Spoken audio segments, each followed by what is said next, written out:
నమస్తే. Welcome to our channel. నేను మిషాల్ని. కూటమి ప్రభుత్వం వచ్చిన తర్వాత ఏపీ అభివృద్ధి కావచ్చు, ఇటు అమరావతి కావచ్చు, స్టీల్ ప్లాంట్ కావచ్చు, పెట్టుబడులు కావచ్చు, ప్రతి ఒక్కటి ముందుకు దూసుకెళ్తుంది అందరికీ తెలిసిందే. అయితే ఈ ముందుకెళ్తున్న నేపథ్యంలో వైసీపీ నేతలు కావచ్చు, ఇక మాజీ సీఎం జగన్మోహన్ రెడ్డి గారు కావచ్చు, మేము తెచ్చిన ఘనతాన్ని మీరే చెప్పుకుంటున్నారంటూ ప్రతి ఒక్కరు నేతలు చేస్తున్న వ్యాఖ్యలు ఇవి. ఇప్పుడు ముఖ్యంగా అనకాపల్లి జిల్లాలో స్టీల్ ప్లాంట్ గురించి కూడా జగన్మోహన్ రెడ్డి గారు తెచ్చిన హయాంలో మీరు చెప్తున్నారని ఇప్పుడు గుడివాడ అమర్నాథ్ చేస్తున్న వ్యాఖ్యలు ఎంతవరకు వాస్తవం ఉంది, దీని మీద పూర్తిగా విశ్లేషించడానికి మన స్టూడియోలో ఉన్నారు సీనియర్ జర్నలిస్ట్ దుర్గకుమార్ గారు ఉన్నారు. వారిని విషయాలను తెలుసుకునే ప్రయత్నం చేద్దాం. నమస్కారం సార్. నమస్తే శాలిని, మన వీక్షకులు. సార్, ఇది స్టీల్ ప్లాంట్ గురించి ఇప్పుడు గుడివాడ అమర్నాథ్ వ్యాఖ్యలు చేస్తున్నారు. జగన్మోహన్ రెడ్డి తెచ్చిన హయాంలో ఇప్పుడు మీరు చెప్తున్నారు గొప్పగానని అంటున్నారు. మరి తను చేస్తున్న వ్యాఖ్యలు ఎంతవరకు వాస్తవం ఉంది సార్? అసలు అంటే గుడివాడ అమర్నాథ్ అంటే ఈయన్ని గుడ్డు అమర్నాథ్ అని కూడా అంటారు. ఈయన దావోస్ వెళ్ళలేదు ఏంటనంటే అక్కడ చలేస్తుందని చెప్పిన వ్యక్తి. అంటే ఈయనకి దేని మీద కూడా సరైన అవగాహన లేదు. తర్వాత ఇట్లాగే అంతర్జాతీయ పెట్టుబడుల ఆకర్షణ అని వైజాగ్లో ఒక సదస్సు ఏర్పాటు చేసి అక్కడి నుంచి ఎవరు ప్రతినిధులు రాకపోతే మీలాంటి ఇంజనీరింగ్ కాలేజీ పిల్లల్ని తీసుకెళ్ళి వాళ్ళకి ఫైళ్ళు ఇచ్చి వాళ్ళే మా ప్రతినిధులు, అంతర్జాతీయ ప్రతినిధులు అని చెప్పి కంపెనీల చొప్పున షో చేశాడు. అట్లాగే అప్పడాల కంపెనీ, తర్వాత వెల్లుల్లి, తర్వాత అల్లం పేస్టుల ఫ్యాక్టరీలు, ఇట్లాంటి వాళ్ళతో మేము ఎంఓయూలు చేసుకున్నామని చెప్పి శాసనసభలో ప్రకటన చేసి నవ్వుల పాలయ్యాడు. అంటే ఆయనకి ఒక జాతీయ స్థాయి పరిశ్రమలు అంటే ఏంటో కూడా ఆయనకు తెలీదు. ఈ కుటీర పరిశ్రమల పేర్లు కొన్ని చెప్పి అట్లాంటి ఉత్పత్తులకు మేము ఎవరో పలానాళ్ళతో ఎంఓయూలు చేసుకున్నామని చెప్పిన వ్యక్తి ఆయన 22లోనే మేము ఆర్ఎస్ఎల్ఆర్ మెటల్ అండ్ నిప్పాన్ కంపెనీతో చర్చలు జరిపాము. వాళ్ళు అప్పట్లో వచ్చి చూసి వెళ్ళారు నక్కపల్లి దగ్గర. వచ్చి వెళ్ళుండొచ్చు, చూసి వెళ్ళుండొచ్చు. కానీ మీ యొక్క స్పందన చూసిన తర్వాత, మీ యొక్క నైజం అర్థం చేసుకున్న తర్వాత వాళ్ళు కనుక పెట్టదలుచుకుంటే అప్పుడే పెట్టేవాళ్ళు. మీరు ఇతర కంపెనీల పట్ల ఎలా వ్యవహరిస్తున్నారో, కియా లాంటి పరిశ్రమలను కూడా, జాకీ లాంటి పరిశ్రమలను కూడా మీరు ఎంత వేధించారు, తర్వాత అమర్ రాజా లాంటి బ్యాటరీలని, తర్వాత మీరు కేవలం వ్యక్తిగతమైన లాభం కోసం చూసుకుంటున్నారు. కానీ పారిశ్రామిక ప్రగతికి కానీ, పరిశ్రమల ఏర్పాటులో ఒక ఫ్రెండ్లీ నేచర్ కానీ, ఒక సింగిల్ విండో విధానం కానీ మీరు ఇక్కడ ఏర్పాటు చేయలేదు. ఇక్కడ రాజకీయం అంతా కూడా డబ్బుల చుట్టూ తిరుగుతుంది అనే భావన వాళ్ళు ఏర్పడబట్టే వాళ్ళు ఆ తర్వాత అక్కడ ప్రతిపాదనను విరమించుకున్నట్టే.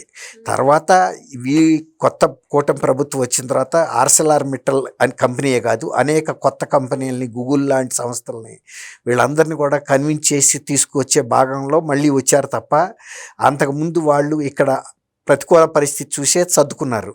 లేకపోతే 2022లో కనుక సరే అనుకుంటే కనీసం 23లో ఒక ప్రభుత్వం వాళ్ళని ఒక చర్చల దగ్గర టేబుల్ మీదకి పిలిచి శంకుస్థాపన దశకి తీసుకురావాలి కదా. ఇప్పుడు 26 వచ్చేసింది, 26 మార్చి కూడా అయిపోతుంది. 3 ఏళ్ల పాటు అంత కార్పొరేట్ సంస్థలు టైం వేస్ట్ చేసుకోవు. ఎక్కడన్నా అవకాశం ఉంటే వెంటనే వాళ్ళు అసలు ఆర్సెల్ఆర్ మిట్టల్ వాళ్ళు అప్పట్లోనే బ్రిటన్లో ప్రపంచంలో కల్లా పెద్ద స్టీల్ ఫ్యాక్టరీని కొన్నారు వాళ్ళు.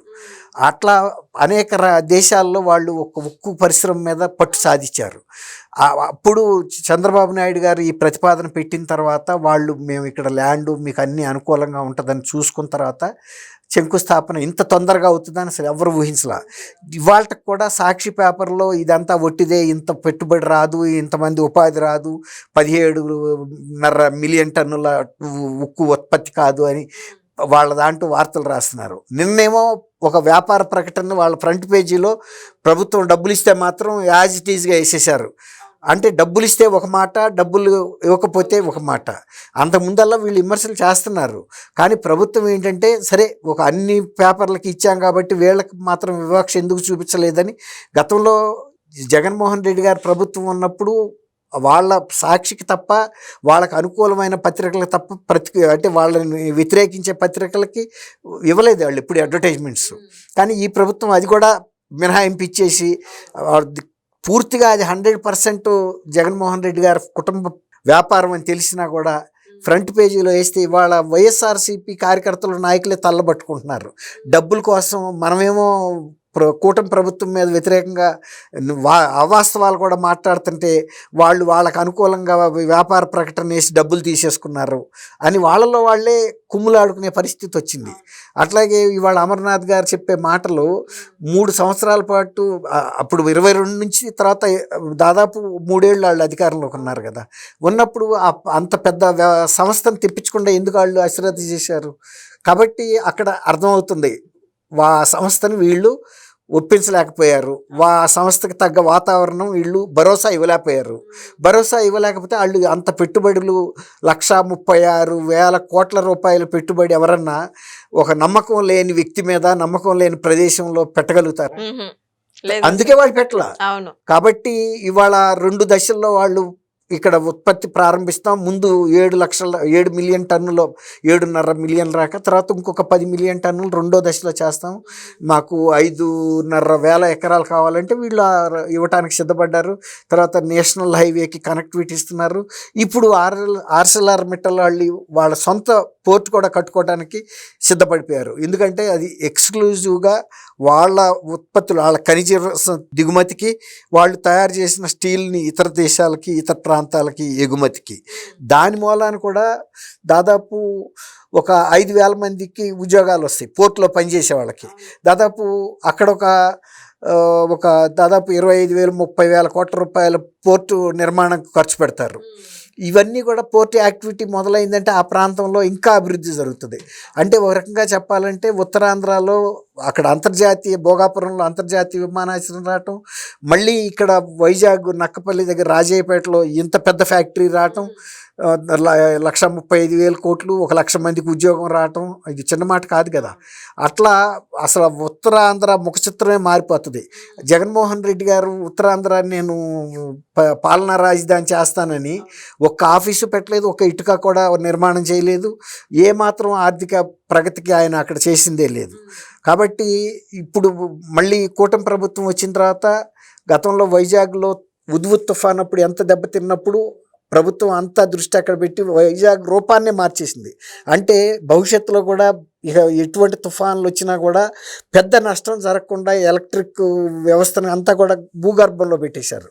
అట్లా చాలా మార్పులు చేశారు. కాబట్టి ఇవాళ ఇతరు మాట్లాడే మాటలు ఎవరు నమ్మరు.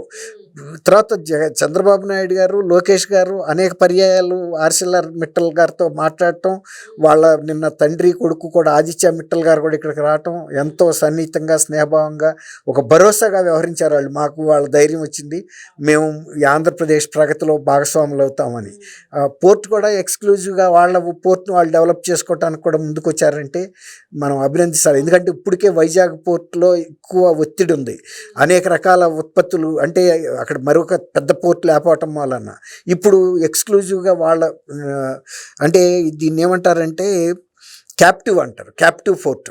అట్లా క్యాప్టివ్గా అంటే సొంతం, అట్లా క్యాప్టివ్ మైన్స్ కూడా వీళ్ళకి కనుక దొరికితే ఇంకా ఈ ఉత్పత్తి సామర్థ్యం కూడా పెరిగే అవకాశం కూడా ఉంది.